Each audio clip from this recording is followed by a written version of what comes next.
Spy natin ang inyong person, Aries. Spy natin. Kung ito pa yung person ninyo, okay? Kung kayo pa din, nasa relation pa kayo ng tao na to, i-spy natin siya. Tingnan natin ang kanyang situation, ano ang balak sa inyo, anong plano sa inyo, at intention ng person na to. Aries, okay. Spy natin ang person ng mga Aries, anong kanilang situation. Sa kasalukuyan, person ng mga Aries na nasa kanilang isipan, karelasyon nila pa, at mahal nila, okay, mahal din sila. Situation ng inyong person. 8 of Swords. Person mo is may pinagdadaanan, maybe. Meron siyang pinagdadaanan mahirap sa ngayon. Person mo, Aries. The World. Parang gusto niyang tumakas sa isang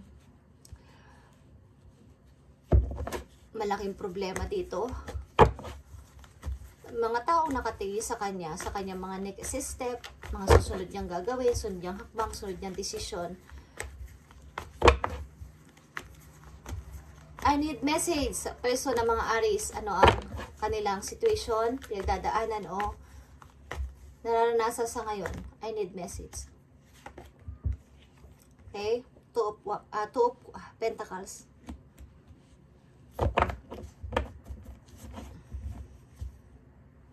Ang yung person is nahihirapan pumili, nahihirapan din gumalaw, gumawa ng anumang aksyon. Napipigilan siya. Parang gusto niya mag-travel, guys. Gusto rin niyang gumawa ng isang desisyon. Aries, but paano kaya to? Meron akong pinaninimbangan. Maaring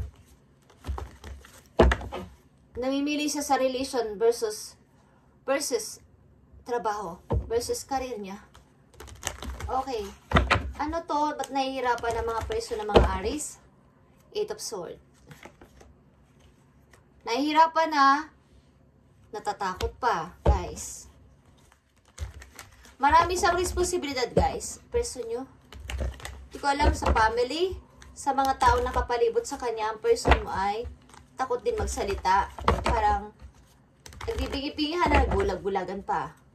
Ayaw niyang makasakit din. Ayaw din niyang may malaman ng ibang tao. Buhat sa kanya. Tahimik lang siya, guys. This time. Okay. The world is here. Sa person ng mga Aries. Ano to? Okay.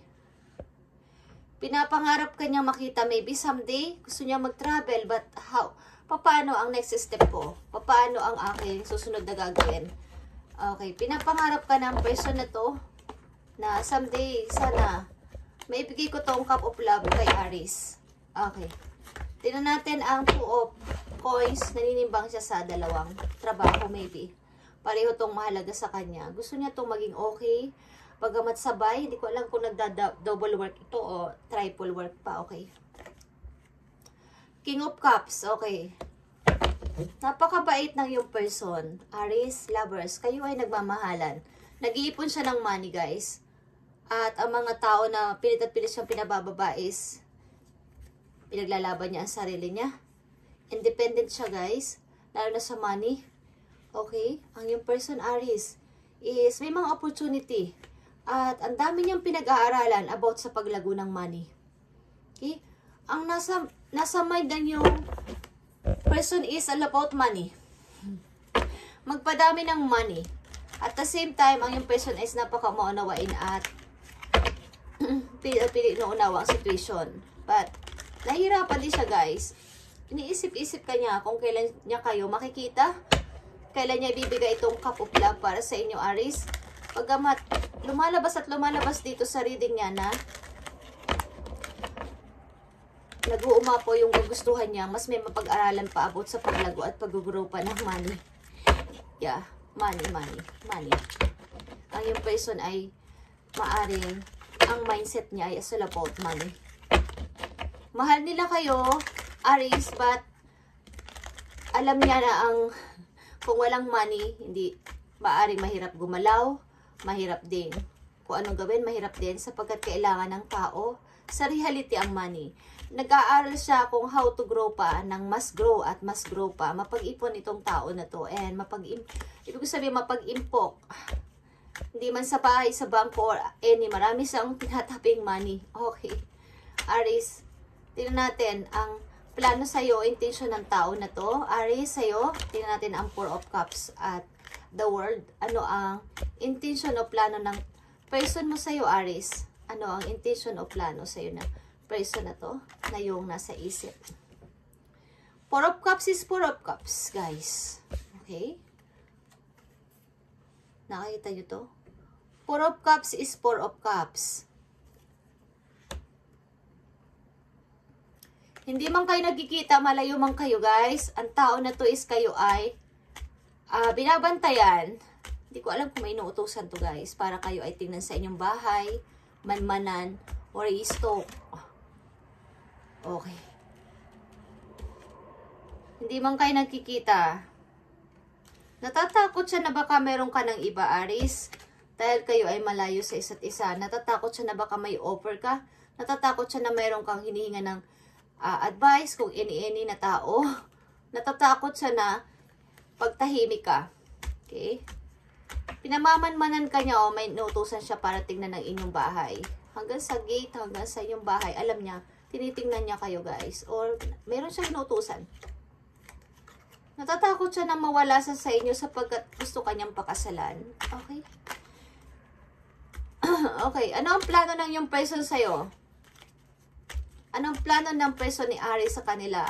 Pagamat siya ay busy sa kanyang work at parang ang kanyang nasa isip ay puro work and pag-iipon ng money. Ano ang gustong ipahiwatig o sabihin sa inyo ng yung person? About sa inyong situation, Aries.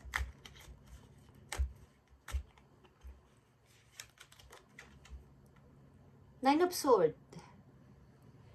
Hindi siya sa'yo makakalayo. Iniisip ka niya every night. Iniisip niya ang inyong mga ginagawa dati, guys. Okay. Iniisip niya kung paano kayo nagtatagpo. Ay.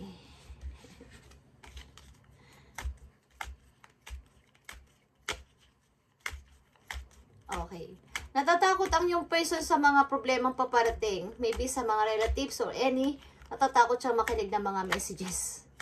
Lalo sa mga online messages o mga sa messenger kung gumagamit siya nito. Natatakot siya sa maaaring ipadalang mensahe. Baka responsibilidad na naman to. Okay. Anong kahinat na ng inyong relation? Pinapasubaybayan ka nito, Aries. May rin siyang inuutusan. Ace of Wands, guys.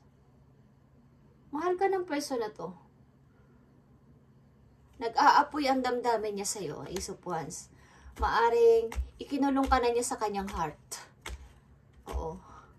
Meron siyang picture sa kanyang kwarto. Kayong dalawa. At ito ay nag-aapoy na pag-ibig. Okay, Aries, mahal na mahal ka nito. Malamig pa sa lugar nila.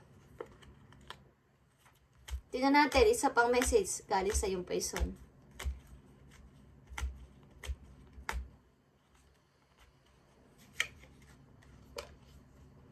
Five of Swords. Okay. Natatakot siya na baka kung sino-sino ang kinakausap mo because parang nalulungkot ka kapag wala siya. Okay, ayaw kanyang isakripisyo. Ayaw niyang mawala ang relation na to. Okay, guys. Natatakot siya na baka may ibang person na magpahiwatig dito sa'yo. Tingnan natin ang message dito para sa'yo, Aries, at sa iyong person. Napakabait na person na to. Yun nga lang, ayaw niyang sayangin ang panahon na mayroon siyang malaking kita para magsama na kayo. Okay? Tingnan natin ang message sa inyo at sa iyong person, Aries. Marami siguro itong responsibility sa relatives niya o family niya. Na ayaw na rin naman niya. Nasusuffocate siya dito, nadidrain ang utak niya dito. Okay. Tingnan natin ang message sa iyo at sa iyong person. Leave your fears behind. They are stopping this relationship from blossoming. Okay. Maaaring pag mayroon kayong napapag-awayan o napapag-usapan na parang magtatalo kayo is ini-stop niyo ang usapan para hindi na lumala at para hindi na hindi masira ang inyong relation. Natatakot siya na may umalis isa man sa inyo sa relasyon na to, sa connection na to. Natatakot siya. Okay, tingnan pa natin ang isa pang message, Aries. Beware of confidence, guys. Affective behavior are affecting your romantic life. May mga unhealthy habit kayo maybe, o may mga ito ang simula ng inyong hindi pagkakaunawaan. So, beware of codependency. Mga something unhealthy habit na hindi gusto ng inyong partner is iwasan ninyo, Aries. Tingnan natin. Or vice versa. Tingnan natin pa, isa pa.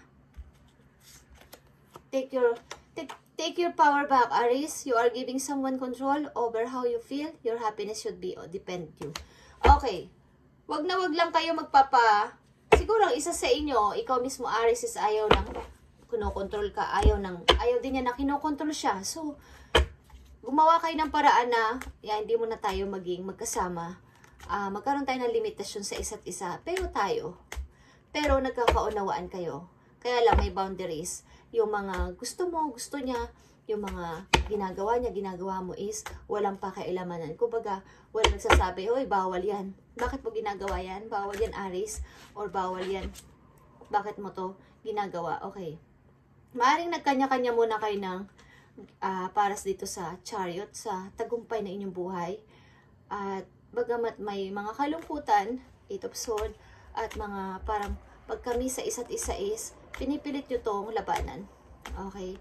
Maaring ang yung person is humahanap pa ng may mga tukso sa paligid, guys. May mga nag-aalok ng ganito, ganyan. Okay? Hindi ko alam kung sa'yo or sa person mo may nag-aalok na sabay tayong kumain sa labas, or may nag-aalok na bigyan siya ng food, is hindi niya to tinatanggap. Okay. Maaring may mga tukso. May mga tukso sa labas, guys, at may mga kumakausap. Parang kino-comfort. Okay. So, iwasan nyo to, guys. At maaring mayroon muna kayong boundary sa isa't isa at wala naman kayong, kumbaga wala namang bawalan sa isa't isa.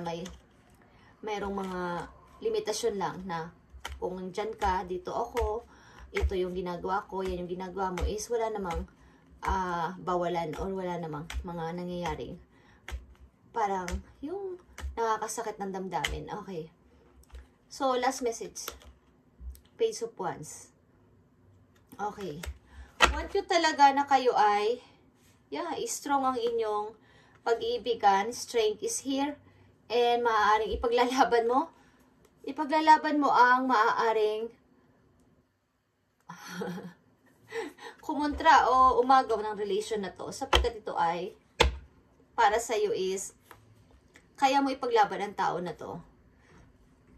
Maaring guys, what you talaga magkita. Okay? May isa sa inyo may naliligaw o mayroong nagkakagusto, but no. Hindi nyo pinapansin. Yeah. Minsan, ang tao na to, ikaw is nagsusulat ng message, but binubura. Something na minsan nakakaramdam kayo na baka may iba na siyang kasama, baka meron siyang iba kasama, baka meron na siyang iba. Gusto nyong komprontahin, but binubura nyo yung message nyo. O siya. Okay. Thank you, Aries. At ito ang inyong person. Okay, in-spy natin ang inyong person. Ilan sa inyo ganito ang nangyayari. Thank you and God bless, Aries.